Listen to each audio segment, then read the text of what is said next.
Hey everybody, one guy, two wheels here.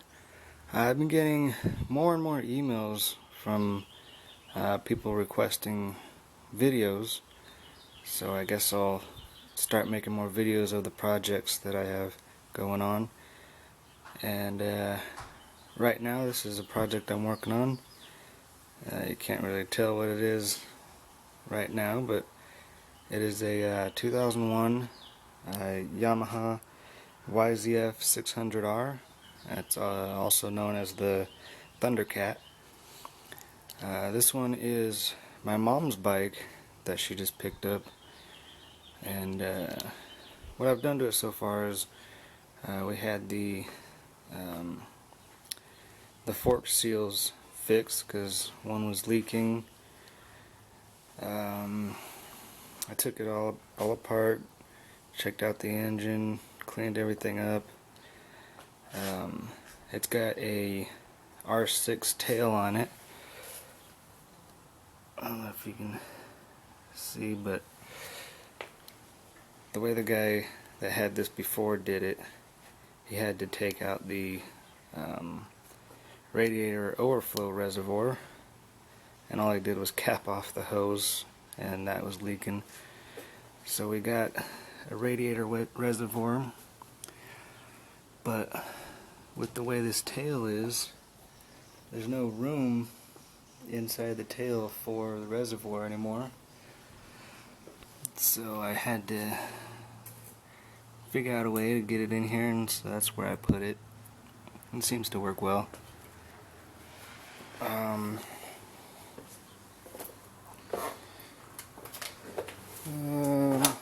I don't know what exhaust it's got on it because it's grinded off. They painted the frame white, and when they did that they covered up the VIN number and whatnot, so I had to fix all that. And anyways, what I'm going to be doing on this bike today is we're just going to do an oil change on it, and probably get the brakes done today too, because we got some new brake pads for it, and so we'll do that. We just got some brand new tires on it too, so we'll dive on into this, get this oil change going. Alright, right here is where you put oil in, obviously. Down here is where you're going to check your oil level. There's a little mark on there, and you got to be in between the lines.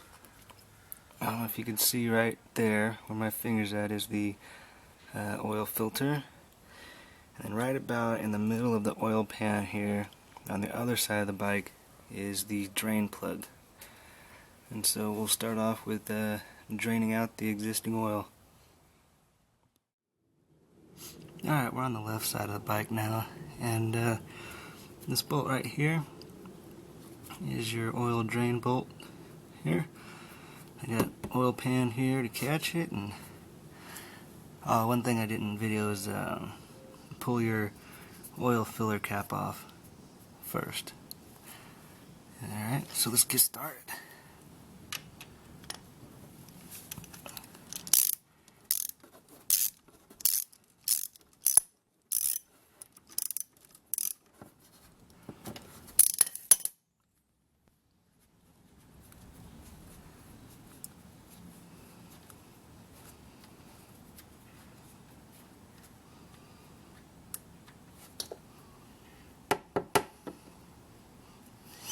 And that was a 17mm socket that I used on there. Alright, so now we'll go ahead and take the oil filter off. And that's right over here towards the front of the bike. Let's see if I can get you a good shot here. Right there. I don't know if you can see that, it's kind of dark.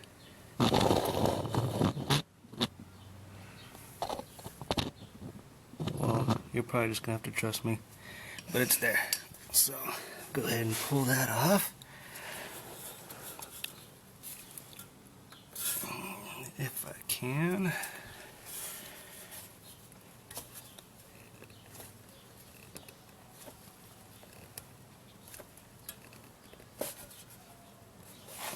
Yeah, it's on there pretty tight.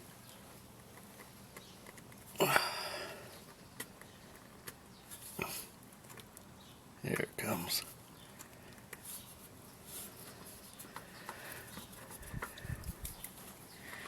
A little bit more oil coming out of there.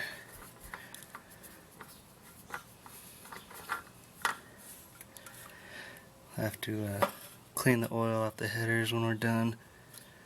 Otherwise that is going to smoke it up when we start it up. Alright. We'll let that drain and then we'll put the new oil filter on and start filling it up. Alright, this is what we're going to be putting in here. We got some Mobil 1 10W40 oil. We got a K&N oil filter. Part number is KN303. And this one has the wrench off top. So you can just use a wrench or a socket to put it on. And that's it. Looks like the almost done draining over there. Now we'll get to putting this on. Alright, it's all done leaking. So we can put the new oil filter on. With any oil filter, you want to get some oil on that rubber O-ring there before you put it on. But with this K&N filter, it already comes pre-oiled. I had to pull a little plastic seal off of it, but it's already pre-oiled, so we can go ahead and put it right on.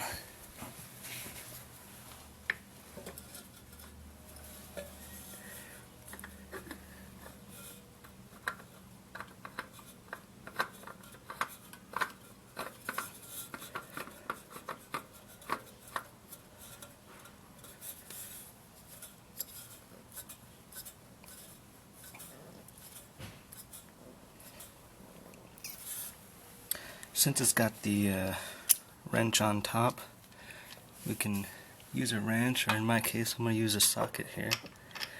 And you don't want to over tighten it, you just want to snug it up.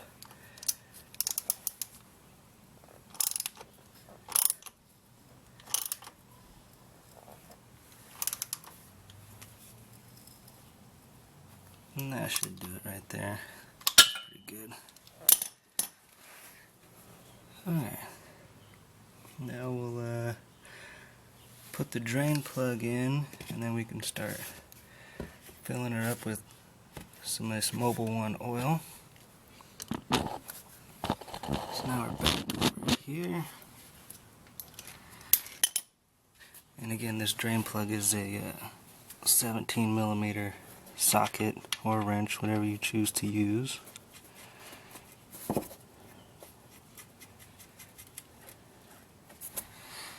I prefer sockets.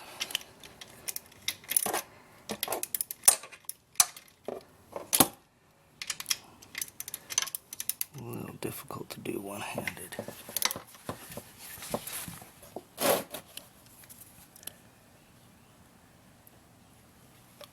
Alright. That's on there. Now we can start filling it up.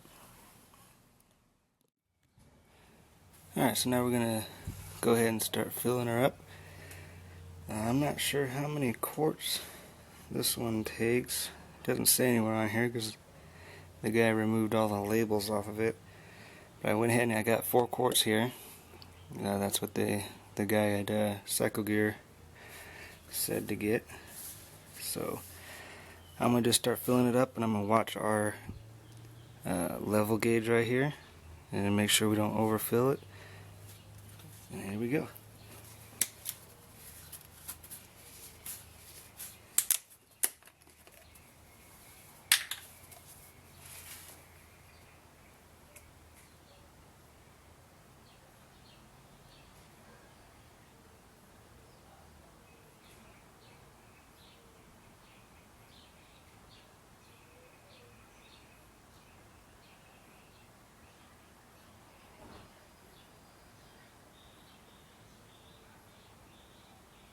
Oop, making a mess. Maybe I should have grabbed my funnel.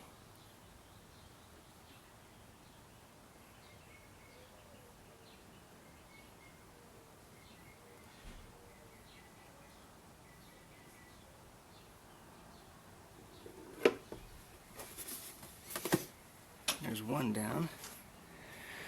I think for the sake of the length of this video, I'm going to cut it right here, and then we'll come back after a couple quarts. I wanted to show you this real quick. This is where you're going to check your oil level. It's kind of hard to see on here, but there's a dot right there and another dot right there. And you want your oil level to be right in the middle of those dots right there. So when you stand your bike upright, your oil level should be right in between those lines there. Alright, well, the guy at Cycle Gear was right. It took about 3 3/4 quarts of oil. As you can see, we got our bottom mark here and our top mark here, and just right above the in between them. So we're at a good level oil now. So all we got to do now is go ahead and put the cap on here, and oil change is done. And that's how you do it. You just did a oil change on your YZF600R or Thundercat, whatever you decide to call it, and keep you running good. I think I might go ahead and do the brakes too, and put that on another video. So anyways, this is One Guy Two Wheels, and thank you for watching.